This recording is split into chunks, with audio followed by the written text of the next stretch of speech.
इनसे मिलिए।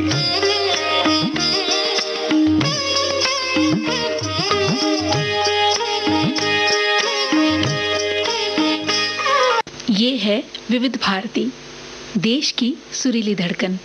इनसे मिलिए में आप सुनिए रंगमंच, टीवी और फिल्म कलाकार यशोधन बाल से राजेंद्र त्रिपाठी की बातचीत का दूसरा और अंतिम भाग। यशोधन जी, दरअसल ये होता है कि जब एक कलाकार रंगमंच से जुड़कर, चाहे वो चरित्र निभाने वाला कलाकार ही क्यों ना हो, लीड कैरेक्टर भी उसके पास कम क्यों ना हो, लेकिन आत्मविश्वास उसे आगे लेकर जब आगे बढ़ता है और वो आपकी शक्ल में होता है, यशोधन बाल उसे कहा जाता है, तो एक मन में इच्छा होती है कि कुछ ऐसी फिल्मों में भी काम किया जाए जिसमें मनपसंद रोल मिले। तो ऐसी कुछ फिल्में आपके पास हैं?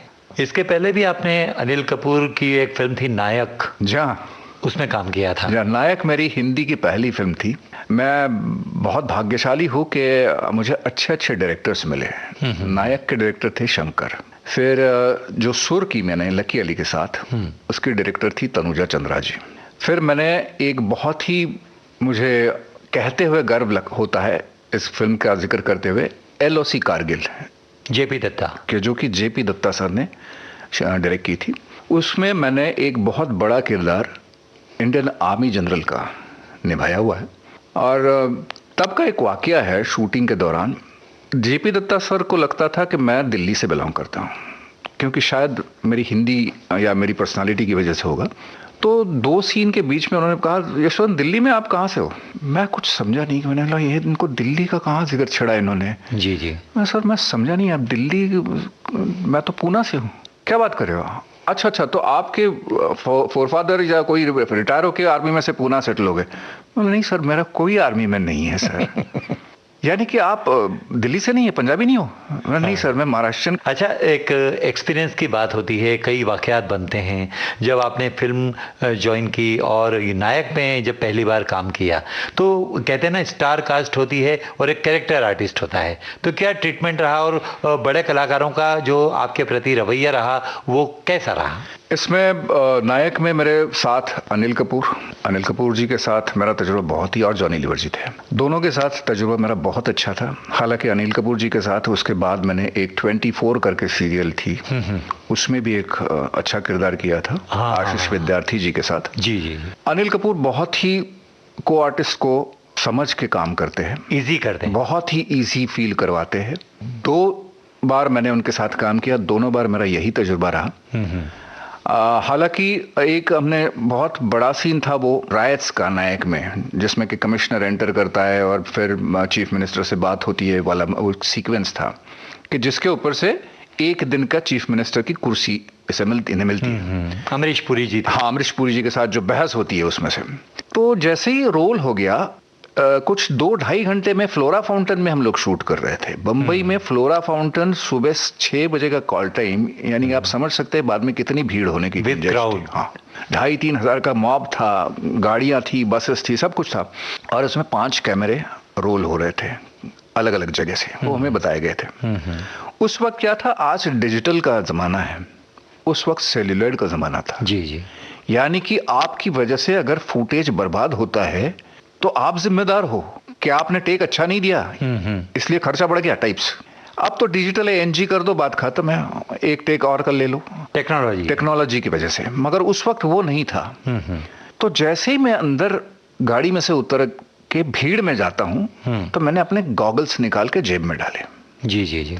क्योंकि आगे पूरा सीक्वेंस देना है मेरे को। आवाज आई कट, मैं समझ नहीं पाया कि क्यों कट हो गया। मैंने तो जैसे रिहर्सल में किया था वैसे ही किया। तो बोले, Shankar as a director came to me, sir please don't remove your glares sir. ओहो, मुझे समझ में नहीं आया कि मैं क्यों ना निकालूं। He gave me a very logical reasoning, being a very good director. देखिए sir, you are a commissioner of Bombay. Out of 365 days there is hardly any day when you will be on the streets. So for the protection you will use glares, you will not take it off. क्या बात है। Which was a very logical, बिल्कुल, और जो कि मुझे, हाँ ठीक है, तो पूरा सीक्वेंस मेरा गॉगल के साथ चला गया। बट इतनी बारकाई से वो डायरेक्टर ने अपने आप को, जो कि क्या चाहिए वाली जो होती है, पहले के ज़माने में जैसे ऋषिदा के बारे में बोला जाता था, बीइंग एडिटर, उनको क्या चाहिए वो फट से निकाल लेते थे, उनके लिए बात बन जाती थी। बिल्कुल बिल्कुल। लोगों को समझ में आता ये कैसे जाएगा, क्या जाएगा, मगर ऋषिदा वो कर पाते। और वो कलाकारों का कैलिबर भी जानते थे। बिल्कुल बिल्कुल बिल्कुल। एक बार काम करने के दौरान पूरी तरह पहचान जाते थे इसकी हदें कहाँ तक हैं। लेकिन आपके साथ कई बार ऐसा भी हुआ होगा कि आपने एक फिल्म और थी दिल है तुम्हारा, उसमें भी एक किरदार अदा किया। तो क्या फर्क महसूस हुआ आपको? खास तौर से ट्रेंड जो बदलता गया, बहुत तेजी से बदलता गया, वो पिछले 10 सालों में बदल गया। तब तक अच्छे कलाकार, डायरेक्टर्स चॉइस जिसे कहते हैं, जी जी, वो अहमियत रखता था। मगर उसके बाद थोड़ा हो गया 2003-4 के बाद के थोड़ा जिसे कहते हैं कि दोस्ती दोस्ती में जो कास्टिंग हुआ करती थी, उस तरह का ट्रेंड थोड़ा ज्यादा बढ़ गया। यानी कि चल मैं तेरे को ले जाता हूँ, डायरेक्टर से मिलवाता हूँ, कुछ ना कुछ मिल जाएगा टाइप्स। हालांकि इतने अच्छे अच्छे कलाकार उस किरदार के लिए बंबई में मौजूद है, मगर वो ढूंढने के लिए कोई कोशिश नहीं करता, कोशिश नहीं होती है। और जैसे आपने शुरू में ही जिक्र किया था कि रंगमंच से आपका, खासतौर से मराठी रंगमंच से बड़ा प्रभावशाली वास्ता रहा है, एक राब्ता रहा है। एक नाटक का जिक्र हमने बार बार सुना था, वो लाइफ पार्टनर। तो लाइफ पार्टनर की जो कास्टिंग हुई थी ड्रामे की, वो किस तरह से आप उसमें शामिल हुए थे? लाइफ पार्टनर्स जो थी वो 94-95 के आसपास जी, जबकि मैंने ये तय कर लिया था कि मैंने पैसा बहुत कमा लिया है। उसकी पब्लिसिटी खूब हुई थी, बहुत ज़्यादा हुई थी, बहुत ज़्यादा हुई थी, क्योंकि वो प्रोफेशनल थिएटर शो था। तब मैंने डिक्लेयर कर लिया था कि अब मैं अपने दिमाग का काम करूँगा। नौकरी मैं छोड़ चुका था, क्योंकि मुझे ऐसे लगता था कि नौकरी में मुझे फ्रीडम नहीं है, और पैसे मिलते हैं मगर जीने की जो एक जिंदगी जीने की जो ये होती है वो नौकरी में नहीं मिलती थी। इसलिए मैंने नौकरी रिजाइन कर दी थी टाइम्स ऑफ इंडिया की। तो उसके बाद मैंने डिक्लेयर कर दिया था कि अब मैं थिएटर करूंगा, तो मुझे वो मिल गया था। और हालांकि उसके तकरीबन 400-450 शोज मैंने किए थे। जी जी जी। और वो एक इंग्लिश फिल्म पे था, मिसेस डाउटफायर जो फिल्म थी, उसके ऊपर आधारित उसकी वन लाइन थी, जिसके एक दोस्त का किरदार मैंने किया था, मगर सेंट्रल कैरेक्टर था वो भी। तो परिवार में इसका कहीं, या आपकी जो अर्धांगिनी रही, उन्होंने काफी सहयोग दिया कि भाई यही करते रहो या क्या करें आगे? बिल्कुल बिल्कुल सर। राजेंद्र जी, मैं आपको बताऊं, जब 96 में मैंने FTI की 9-10 फिल्में की, वहां पर एक स्टूडेंट आया हुआ था डायरेक्ट करने के लिए। जब उसकी फिल्म में मैंने काम किया तो उसने बोला कि अरे सर, आप बम्बई क्यों नहीं आते? तब तक मेरे जहन में यह चीज नहीं थी कि मुझे एक्टर बनना है, बंबई में जाके प्रोफेशनली ट्राई करना है। 35 साल की उम्र में मैं बंबई जाके क्या करूंगा, फैमिली कैसे चला पाऊंगा, ये सब चीजें तकरीबन 2-3 हफ्ते तक दिमाग ही चलती रही। एक दिन बच्ची और बीवी से मैंने डाइनिंग टेबल पे रात के खाने के वक्त हल्के से जिक्र छेड़ा कि एक दिमाग में ऐसे ऐसे आ रहा है, उसी ने कहा था कि बम्बई आप आ जाओ, तो महीने का कितना खर्चा लगता है हमको? डरते डरते मैंने पूछा। जी जी। तो जो भी फिगर थी मैंने तय कर लिया कि उतना तो मुझे कमाना ही है, उसके ऊपर का मिल जाए बोनस है, घर छोड़ के मैं प्रोफेशन नहीं करूंगा। आपको आश्चर्य लगेगा, मेरी वाइफ और बेटी ने तुरंत कह दिया, पापा आप जाओ, आप जाओ, आप में है वो। मगर मेरी भी जिम्मेदारी बनती थी, इसलिए मैंने आगे जाकर कहा कि मैं 1 साल तक ट्राई करूंगा। अगर 1 साल में बंबई में जाके एज अ प्रोफेशनल एक्टर मुझे काम नहीं मिला, तो मैं यह जिद नहीं करूंगा कि मुझे बंबई छोड़ना नहीं है, यहीं रहना है। क्योंकि यह होता है कि जिंदगी आपको कहीं मोड़ पे लाकर छोड़ देती, वहां से कौन सा रास्ता इख्तियार करना है, यह आपने तय करना होता है। क्या बात है। तो ये तय कर लिया था मैंने कि 1 साल में मुझे अगर कुछ नहीं मिलता है तो मैं जिद छोड़ के वापस आ जाऊंगा। फॉर्चुनेटली 1 साल में थिएटर करने का एक बहुत बड़ा फायदा मुझे मिला। टेलीविजन कमर्शियल के एक बहुत ही नामी डायरेक्टर है प्रसून पांडे, जिनकी एक फिल्म में मैं साइड कैरेक्टर था जी। थिएटर करने से वो हो गया कि मैंने इम्प्रोवाइज किया थोड़ा। तो उन्होंने पूछा, आर यू थिएटर एक्टर? हाँ सर। तो you come in main frame. तो मैं मेन फ्रेम में ऐड हो गया। वाह। उसके बाद तकरीबन उस साल 6 या 7 टीवी कमर्शियल्स मैंने किए, अलग अलग ब्रांड की, अलग अलग लोगों के साथ जी। मगर डायरेक्शन किया था प्रसून पांडे ने। उसमें से एक बहुत ही नामी और बहुत साल तक चलने वाली एक टीवी कमर्शियल थी, किसी टेलीविजन की थी, जो कि मैंने बमन ईरानी जी के साथ की थी। और बहुत अच्छा कंसेप्ट था। मैं और बमन जी बॉर्डर पे बैठे फौजी की वर्दी में, और सीज फायर आसपास होती रहती है, चलो ठीक है ये हर रोज का मामला है टाइप्स। एक बुलेट आके हमारे चाय के मग्गे में घुस जाती है तो हम बौखला जाते हैं, भाई ये तो ज्यादती हो गई, अब करना पड़ेगा, अब तो दिखाना पड़ेगा इनको कुछ।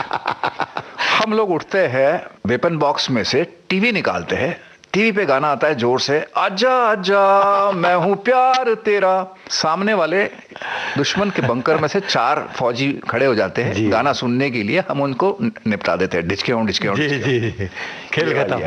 बहुत अच्छा, मतलब आपने कॉन्सेप्ट यहाँ पर करके बताया। वैसे यशोधन जी, परिवार में और कौन कौन है आपके साथ अर्धांगिनी जी के अलावा? एक बेटी है, एक जमाई है, एक नाती है। अरे वाह, ये आपका ये बहुत ही लिमिटेड बोलते हैं ना, परिवार का आधार है, लेकिन उनका सपोर्ट बहुत रहा आपको। बहुत ज्यादा जी। अच्छा, क्या करती हैं बिटिया आपकी? बिटिया यहाँ पर नहीं है, विदेश रहती है। अच्छा। शादी करके वहाँ चली गई है, इंफॉर्मेशन टेक्नोलॉजी में काम करती है। आजकल के बच्चों का यही एक रुख है। जी जी। तो बहुत ही आपसे बात करके मजा आया। वैसे पाइपलाइन में और कौन कौन से प्रोजेक्ट फिलहाल आपके पास हैं? फिलहाल मैं एक हिंदी सीरियल तो कर रहा हूँ, एक निजी चैनल पे आती है। और आपके स्वभाव से भी ये लगता है कि आप लिमिटेड काम करना चाहते हैं, इत्मीनान से करना चाहते हैं, परफेक्शन के साथ करना चाहते हैं। बिल्कुल सही कहा आपने, बिल्कुल सही कहा। मैंने आज तक इमरजेंसी में एक ही बार मुझे करना पड़ा, नहीं तो मैंने डेट्स कभी ओवरलैप नहीं किए। जी। मैं बहुत ही प्रोफेशनल हूँ इस बारे में। एक बार ये वाकया हुआ था, अनंत महादेवन एक फिल्म कर रहे थे जिसका जिक्र मैं आपने किया था, दिल विल प्यार प्यार। जी। वो उनकी पहली डायरेक्शन फिल्म थी, बिल्कुल डेब्यू डायरेक्शन था। उसके पहले मैंने साथिया फिल्म साइन कर दी थी। एक दिन सुबह मुझे साथिया के प्रोडक्शन हाउस से फोन आ गया कि सर शेड्यूल फाइनल हो गया है, 5 से लेकर 11 तक आपकी डेटें चाहिए। कुछ 1-2 तारीख को फोन आया था। दूसरे दिन अनंत महादेवन जो कि मेरे दोस्त थे और डायरेक्टर थे, उनका फोन आया, यशोधन मैं पहली फिल्म डायरेक्ट कर रहा हूँ, डेब्यू है मेरा, I want you in my film. जी। ठीक है, क्या शेड्यूल रहेगा? दैट प्रोडक्शन का शाम को फोन आता है, 5 से लेके 11, वही डेट्स। अब एक फिल्म थी दोस्ती खाते में, एक फिल्म थी साइन की हुई। तो कायदे से जाओ तो साइन की हुई फिल्म करनी पड़ेगी, मगर दोस्ती में भी तो एक दिल का कायदा आता है ना। तो मैंने आनंद जी से दोबारा फोन किया, आनंद जी यार प्रॉब्लम ऐसे ऐसे हो गया है, क्या करें? 1 मिनट रुको, मैं शेड्यूलर को फोन करने को बोलता हूँ। शेड्यूलर का फोन आया, राजेंद्र जी आप यकीन नहीं मानोगे, जिस 6 दिन में से 5 दिन दिल विल प्यार प्यार की डे शूटिंग थी, उसी दौरान साथिया की नाइट शूटिंग थी। और एक दिन जिस दिन साथिया की डे थी, उसी दौरान उसी दिन दिल विल प्यार प्यार की नाइट शूट थी। क्या बात है। लिहाजा मुझे भुगतना पड़ा। जी 6 दिन तक दिन रात। मगर मैं ये कहना चाहूंगा कि दोनों कमिटमेंट निभा गए आप। दोनों कमिटमेंट निभा दिए मैंने, और ये मैं कर पाया बीइंग अ स्पोर्ट्समैन। जी जी। तो बहुत ही अच्छा लगा आपसे बात करके, हमारे सुनने वालों को भी अच्छा लगा होगा। यशोधन बाल साहब, आप विविध भारती के स्टूडियोज में आए और इनसे मिलिए कार्यक्रम में हमसे मुलाकात की। सुनने वाले भी आपको सुन रहे हैं। हम आपके उज्जवल भविष्य के लिए और भी कामना करते हैं, ऐसे ही काम करते रहें, फिट रहें, आबाद रहें। बहुत बहुत शुक्रिया। बहुत बहुत धन्यवाद राजेंद्र जी आपको और विविध भारती के सभी ज्येष्ठतम, जो कि मैं जिनको बचपन से सुनता आया हूँ सभी, हालांकि कई सारे रिटायर भी हो चुके होंगे, मगर आज भी जिनको भी मैं सुनता हूँ, या पूरा देश या विदेश में, आपको एक बताऊं, मैं जब भी विदेश जाता हूँ तो विविध भारती का ऐप डाउनलोड करके जाता हूँ। हाँ। मुझे महसूस होता है कि मैं अपने देश में हूँ। बिल्कुल बिल्कुल बिल्कुल। मैं बहुत बहुत आभारी हूँ। तमाम सुनने वालों का जो भी प्यार मुझे मिलता है, उससे मुझे एक एनकरेजमेंट मिलती है। सदा ऐसा ही प्यार आप सभी लोगों का मिलता रहे। बहुत बहुत धन्यवाद। धन्यवाद। अभी आपने सुना रंगमंच, टीवी और फिल्म कलाकार यशोधन बाल से राजेंद्र त्रिपाठी की बातचीत का दूसरा और अंतिम भाग। कार्यक्रम की प्रस्तुतकर्ता अनुश्री पाठक। इनसे मिलिए।